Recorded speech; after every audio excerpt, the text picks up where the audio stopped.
Sziasztok! Lássuk, a következő 48 óra mit tartogat a számunkra. Ismét a cigánykártya és a tarótkártya közül választhatok, és lássuk is, hogy mi az, ami érkezhet számunkra ebben a következő 48 órában. Üdvözlöm azokat, akik a cigánykártyát választották, most azzal kezdünk a cigánykártyával. Lássuk, hogy mit tartogat számunkra, számotokra ez a következő 48 óra. Mit tartogat?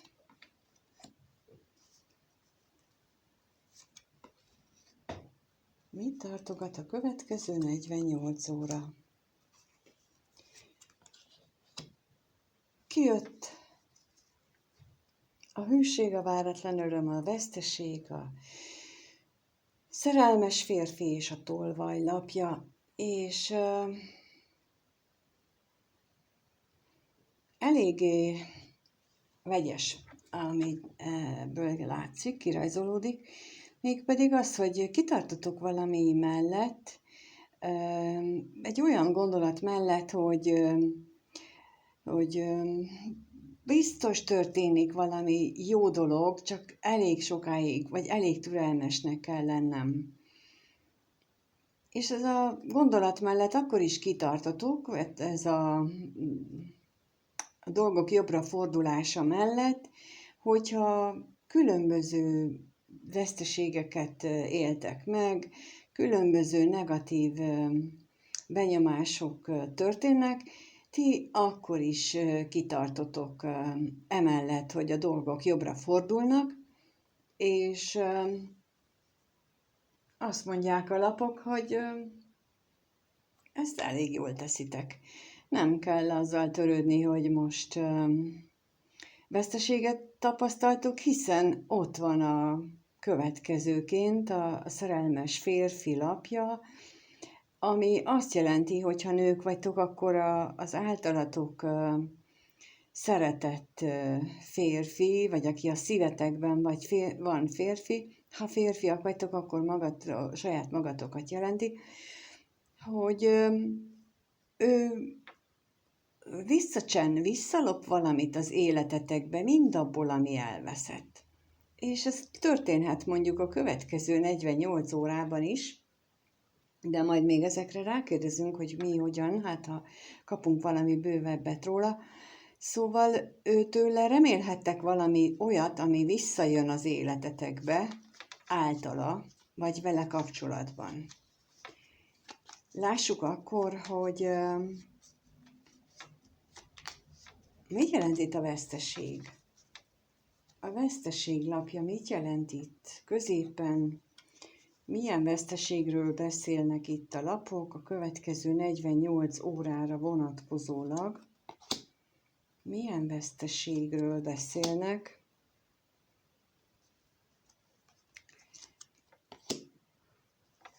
Kijött ugye az üzenet, a házasság és a házlapja, és akkor ez egy otthoni beszélgetésről szól. Azoknál, akik tartós kapcsolatban vannak, és még együtt is élnek, ráadásul ezzel a tartós kapcsolattal, otthon lesz egy olyan beszélgetés, ami, hát nem mondanám, hogy a kedvetekre való lesz, de ettől függetlenül ez így megtörténik, és elég nehéz lesz így feldolgozni, ami ennek kapcsán így létrejön bennetek. Lássuk, mit jelent itt a tolvaj lapja. A tolvaj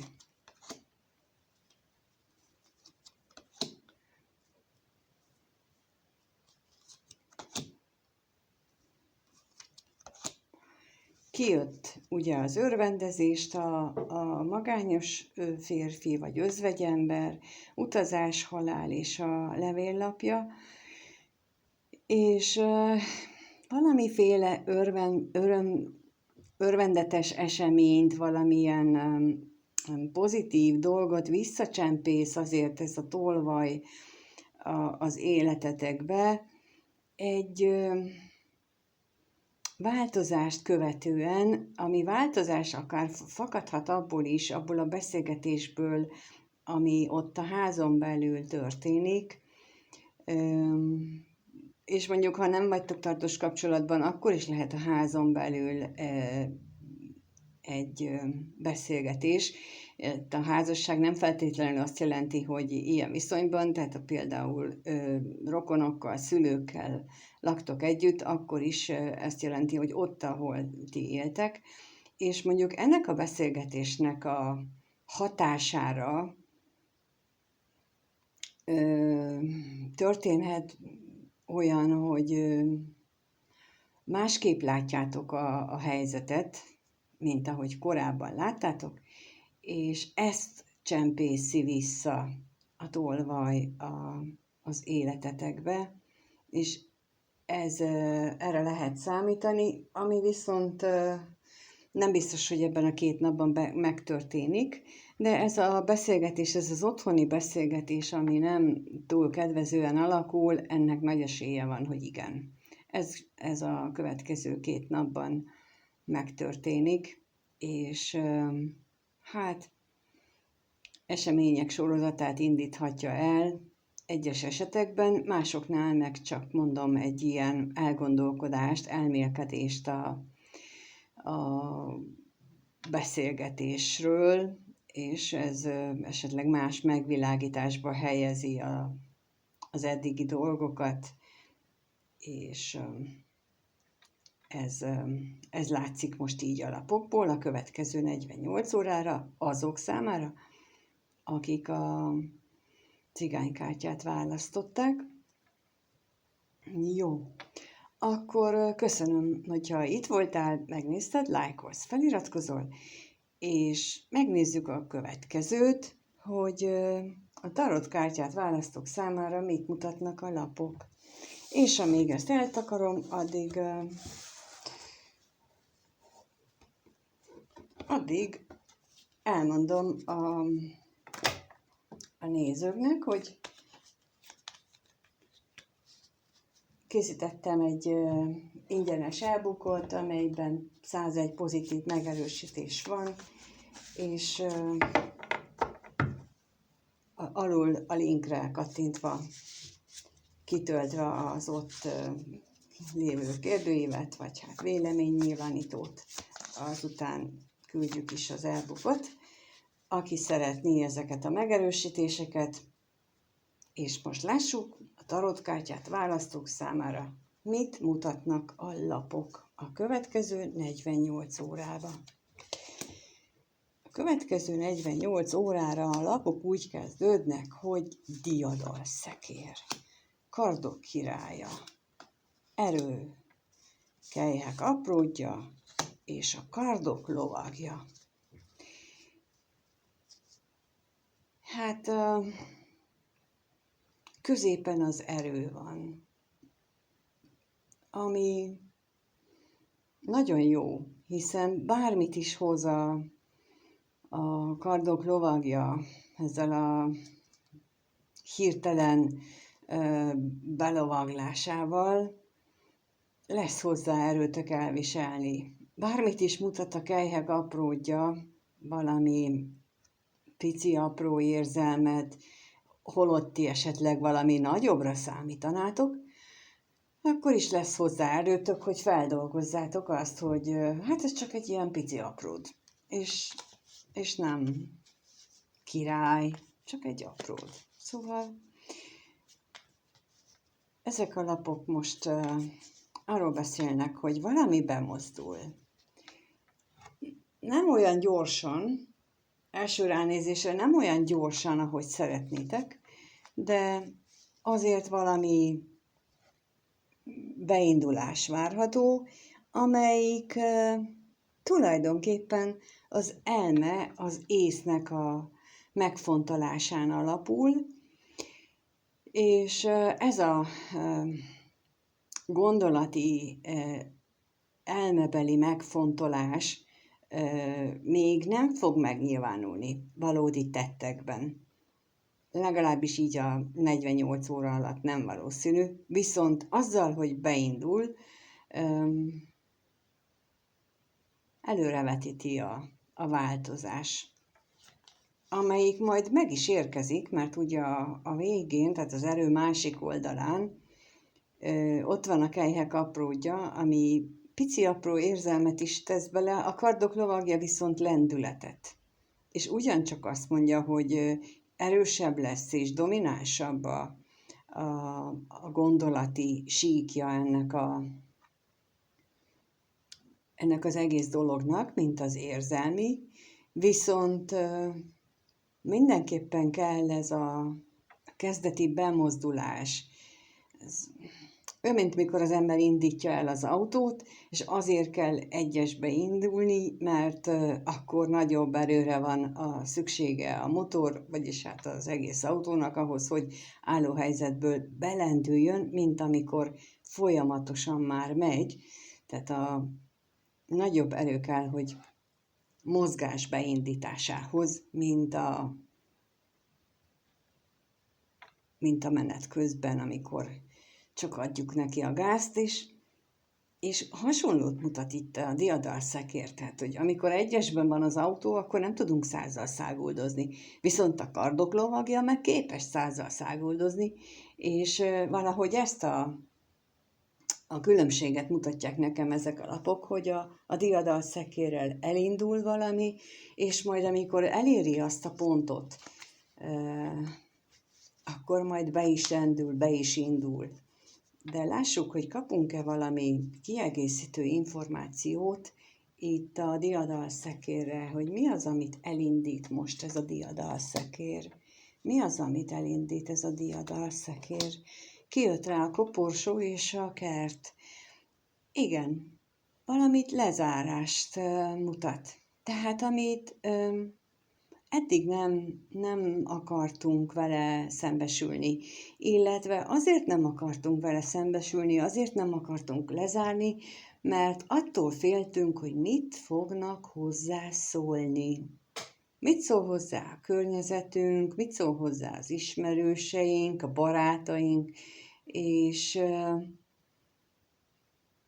olyan, mintha ehhez kapnánk erőt. Mondjuk, amit nem is csodálkozom ezen, hiszen holnap Mars-Uránusz együttállás van, és ez adhat energiát, erőt ebbe a lendületbe, hozáshoz, tehát ez megadhatja a kellő energiát. A kardok királya az már ott ül egy ideje a trónján. Ő már lehet, hogy tudja, hogy mit kellene tenni, hiszen nagyon logikusan kigondolta azt, hogy mi az, amit tenni kellene, csak legfeljebb erő nem volt eddig hozzá, de most úgy mutatják a lapok, hogy most lesz valami, ami megmozdítja ezt az egészet, és ez jó hatással lesz. De lássuk, hogy mit jelent a kelyhek apródja. Mi ez az érzelmi apróság? A kígyó és a gólya, ami nem is annyira apróság. Hiszen ha azt látom, hogy a koporsó és a kerttel, meg a kígyó és a gólyával, tehát, hogy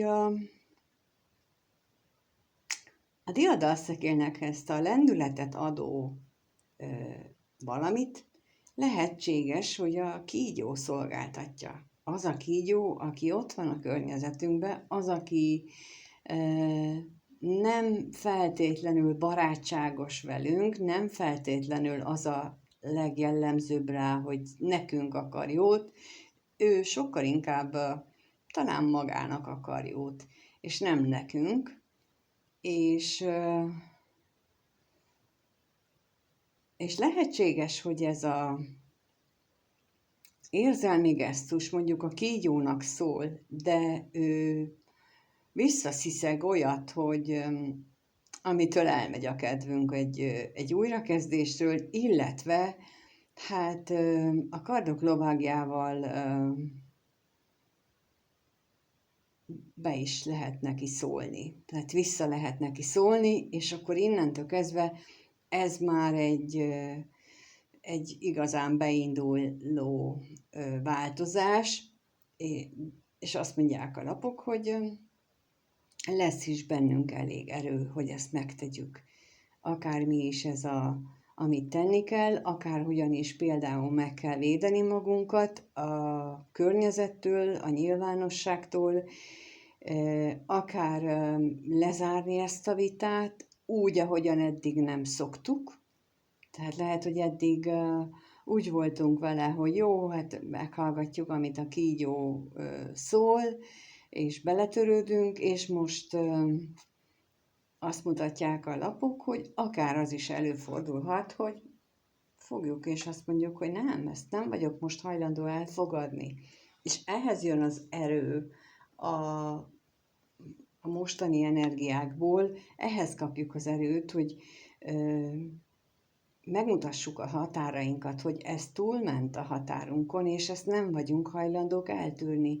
És a határállításnak, határszabásnak és megmutatásnak és megvédésnek lehet itt most az erő a jelölője, hogy érzelmesen megmutatjuk magunkat, de ha nem vevő rá a másik partner, akkor viszont azt mondjuk, hogy jó, akkor itt ennyi volt, mert hogy én nekem ettől több nem fér bele.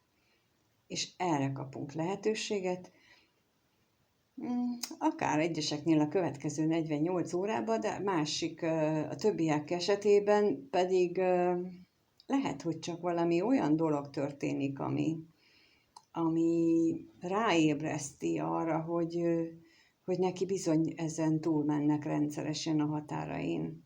Tehát én itt a határ beállítást, határszabást, azt gondolom, hogy itt ezen lesz a hangsúly, és kinek mennyire van ez sértve, megsértve ez a határa, attól függően, hogy felismeri, hogy hol vannak az ő határai, vagy már ki is áll amellett, hogy ezt betartassa a környezetével, és ez már akkor egy új életszakaszt jelöl a gólyával, egy új stádiumot jelöl az életben, hogyha képesek vagyunk az eddigi megszokottól eltérően megvédeni, betartatni a saját határainkat.